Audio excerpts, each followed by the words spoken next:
जय हिंद दोस्तों। तो आज के इस वीडियो में हम लोग सौर मंडल से जो हमारा टॉपिक चल रहा है 130 प्रश्न का सेट, उसमें से आज हम लोग सेकेंड पार्ट देखेंगे। हम लोग फर्स्ट पार्ट में जो है 65 क्वेश्चन को देख चुके हैं। आप नहीं देखे हैं तो डिस्क्रिप्शन बॉक्स में आपको लिंक मिल जाएगा, वहाँ से देख लीजिएगा क्लिक करके। तो फ्रेंड्स, यहाँ पर आपको हम बताते हैं कि सौर मंडल से जितने भी सिलेक्टेड प्रश्न बन सकते हैं वो 130 प्रश्नों में हमने यहाँ पर इंक्लूड किया है। सारे ऑनलाइन प्रश्न हैं, ठीक है। तो आइए हम लोग स्टार्ट कर लेते हैं। देखिए, इससे प्रश्न किस प्रकार के पूछे जाते हैं। जैसे सबसे अधिक उपग्रह वाला ग्रह कौन सा है, सौरमंडल का सर्वाधिक क्रम ग्रह कौन सा है। यानी कि सौरमंडल से संबंधित जितने प्रश्न बन सकते हैं वो सारे प्रश्न आज हम लोग क्या करेंगे, इसमें कंप्लीट करेंगे। तो चलिए हम लोग स्टार्ट कर लेते हैं। पहला प्रश्न देखिए, वीडियो के अंत तक बने रहिएगा तो पूरा सौरमंडल आपका क्लियर हो जाएगा।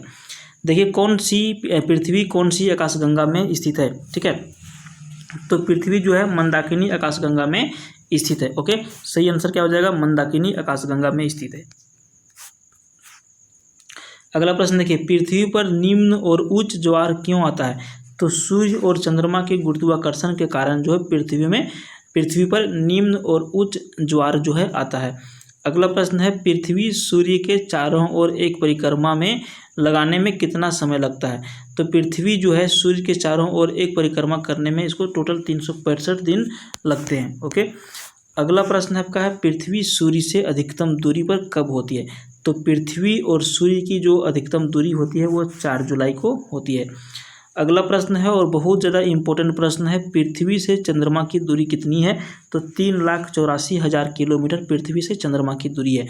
अभी आप यहाँ पर देखे होंगे चंद्रयान 3 जो है चंद्रमा पर बहुत अच्छी तरह से सफलतापूर्वक लैंड कर गई है।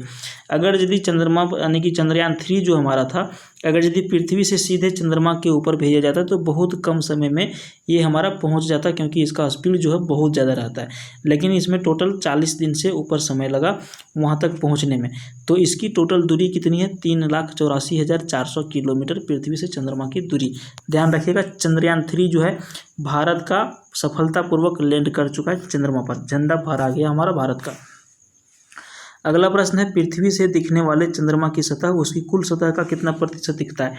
तो हम लोग जो पृथ्वी से टोटल चंद्रमा का जो सतह देख पाते हैं वो मात्र 59% ही देख पाते हैं। और बाकी का जो पार्ट बचा है वो हम लोग नहीं देख पाते हैं पृथ्वी से।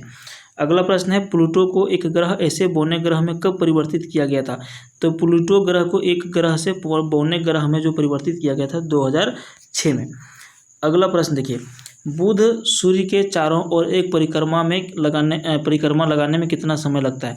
तो बुध जो है सूर्य के सबसे नज़दीक का ग्रह है और इसको मात्र 88 दिन का समय लगता है एक परिक्रमा करने में। अगला प्रश्न है, ब्रह्मांड की उत्पत्ति का सर्वाधिक मान्य किस सिद्धांत को दिया गया है। तो बिग बैंग थ्योरी जो है, बिग बैंग सिद्धांत जो है ब्रह्मांड की उत्पत्ति का सर्वाधिक मान्य सिद्धांत जो है दिया गया है। अगला प्रश्न है, ब्रह्मांड का सबसे बड़ा तारा कौन सा है। तो स्पाइरल ओरेगी ये ब्रह्मांड का सबसे बड़ा तारा है। अगला प्रश्न है, मंगल एवं बृहस्पति ग्रहों के मध्य सूर्य की परिक्रमा करने वाले खगोलीय पिंड को क्या कहते हैं। तो इसको क्षुद्र ग्रह कहा जाता है। अगला प्रश्न देखिए, मंगल ग्रह पर सौर मंडल का सबसे ऊंचा पर्वत निक्स ओलंपिया है, जिसकी ऊंचाई माउंट एवरेस्ट से कितना गुना ज़्यादा है। तो 3 गुना ज़्यादा है। ध्यान से पढ़िएगा एक बार फिर से, मंगल ग्रह पर जो है सौरमंडल का सबसे ऊंचा पर्वत जिसका नाम है निक्स ओलंपिया, जिसकी ऊंचाई जो हमारा एवरेस्ट है माउंट एवरेस्ट, इसे 3 गुना ज़्यादा है। यानी कि हमारा माउंट एवरेस्ट की ऊंचाई 8,848 मीटर है।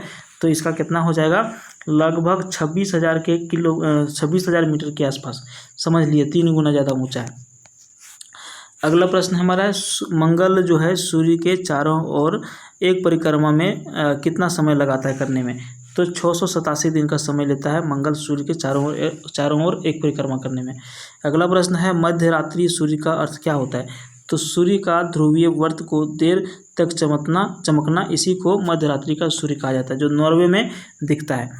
अगला प्रश्न आपका है, वरुण सूर्य के चारों ओर एक परिक्रमा लगाने में कितना समय लगाता है। तो 164.79 वर्ष वरुण को लगता है एक चक्र पूरा करने में सूर्य के। अगला प्रश्न है, वैज्ञानिकों के अनुसार बृहस्पति का वजन कितना है। तो इसको देखिए 1.898 इंटू 1027 kg इतना वजन है वैज्ञानिकों के अनुसार बृहस्पति का। अगला प्रश्न है, शनि ग्रह का सबसे बड़ा उपग्रह कौन सा है। तो शनि ग्रह का सबसे बड़ा उपग्रह जो है टाइटन है।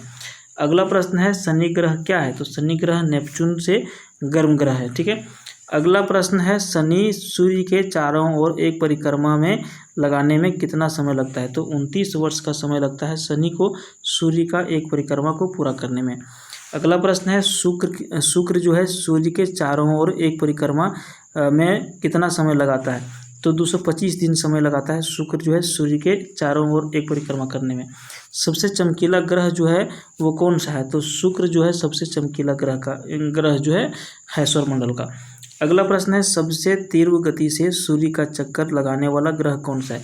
तो पृथ्वी जो है सबसे तीव्र गति से जो है सूर्य का चक्कर लगाती है। अगला प्रश्न है सर्वप्रथम खोजा गया क्षुद्र ग्रह कौन सा था। तो सर्वप्रथम खोजा गया क्षुद्र ग्रह जो था वो सीरस उसका नाम था। अगला प्रश्न है साउथ पोल पहुंचने वाला प्रथम व्यक्ति कौन था। तो साउथ पोल पर पहुंचने वाला प्रथम व्यक्ति था एमंडसेन। अगला प्रश्न है सुपरनोवा क्या है। तो ये एक विस्फोटक तारा है सुपरनोवा जिसका नाम है। अगला प्रश्न है सूर्य अपने अक्ष पर किस दिशा में घूमता है। तो सूर्य अपने अक्ष पर जो है पूर्व से पश्चिम दिशा की ओर घूमता है। लेकिन अगर यदि पृथ्वी के बारे में पूछ दे तो पृथ्वी क्या है पश्चिम से पूर्व दिशा की ओर घूमता है। ये दोनों में फर्क है, ध्यान रखिएगा। सूर्य जो है पूर्व से पश्चिम और पृथ्वी जो है पश्चिम से पूर्व की ओर घूमती है। अगला प्रश्न है सूर्य एवं पृथ्वी के बीच न्यूनतम दूरी कब होती है। तो सूर्य एवं पृथ्वी के बीच की जो न्यूनतम दूरी होती है वो 3 जनवरी को होती है। अगला प्रश्न है सूर्य का एक परिक्रमा करने में कौन सा ग्रह अधिक समय लेता है। तो नेपच्यून सबसे अधिक समय लेता है सूर्य का एक परिक्रमा करने में। अगला प्रश्न है सूर्य का प्रकाश धरती तक पहुंचने में कितने मिनट लेता है। तो 8 मिनट 16 सेकंड लगता है सूर्य का जो प्रकाश है वो धरती तक पहुंचने में। ये प्रश्न रिपीटेड प्रश्न है, ध्यान रखिएगा। अगला प्रश्न है सूर्य की सतह पर हाइड्रोजन के अलावा कौन सा दूसरा तत्व बहुत पाया जाता है। तो सूर्य की सतह पर हाइड्रोजन के अलावा जो है हीलियम बहुतायत मात्रा में पाया जाता है। अगला प्रश्न है सूर्य के चारों ओर पृथ्वी के परिभ्रमण की चाल क्या होती है।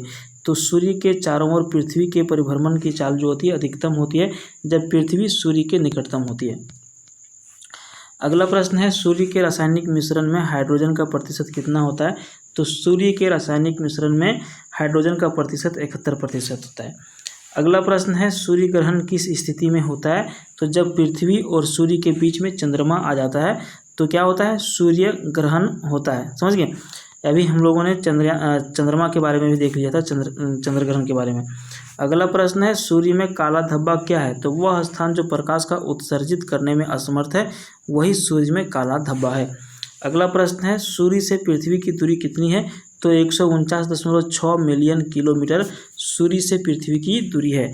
सूर्य क्या है एक तारा है, कोई ग्रह वो नहीं है। अगला प्रश्न है सौर्य पृष्ठ पर लगभग कितना तापमान होता है। तो सूर्य का जो पृष्ठीय जो क्षेत्र होता है उसका तापमान 6000 डिग्री सेल्सियस होता है। अगला प्रश्न है सौर प्रणाली की खोज किसने की थी। तो कोपरनिकस ने सौर प्रणाली की खोज की थी।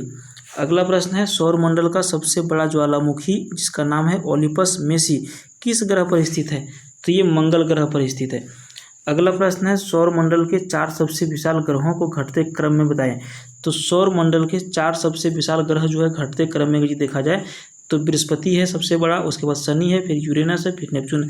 ये क्या है घटते क्रम में सौरमंडल के 4 सबसे विशाल ग्रह है। अगला प्रश्न है सौरमंडल का कौन सा ग्रह लगभग पृथ्वी जितना बड़ा है। तो सौरमंडल का जो वीनस ग्रह है ये क्या है लगभग पृथ्वी के समान है। अगला प्रश्न है सौरमंडल का कौन सा ग्रह सूर्य के सबसे नज़दीक है। तो बुध जो है सूर्य के सबसे नज़दीक वाला ग्रह है। अगला प्रश्न है सौरमंडल का कौन सा ग्रह हरे प्रकाश को उत्सर्जित करता है। तो नेपच्यून जो ग्रह है ये क्या करता है हरे प्रकाश को उत्सर्जित करता है, ग्रीन लाइट को। अगला प्रश्न है सौरमंडल का दूसरा सबसे बड़ा ग्रह कौन सा है। सौरमंडल का बृहस्पति के बाद दूसरा सबसे बड़ा ग्रह जो है शनि है। अगला प्रश्न है सौरमंडल का सबसे ऊंचा पर्वत जिसका नाम है निक्स ओलंपिया किस ग्रह पर स्थित है। ये मंगल ग्रह पर स्थित है। और ये जो हमारा माउंट एवरेस्ट है, ठीक है, हमारा माउंट एवरेस्ट जो है इससे 3 गुना अधिक ऊंचा है सौरमंडल का सबसे ऊंचा पर्वत जिसका निक्स ओलंपिया नाम है। माउंट एवरेस्ट से जो हिमालय से 3 गुना ज़्यादा ऊंचा है। अगला प्रश्न है सौरमंडल का सबसे छोटा ग्रह कौन सा है। तो बुध ग्रह है जिसको एक तरह से बौना ग्रह भी कहा जाता है।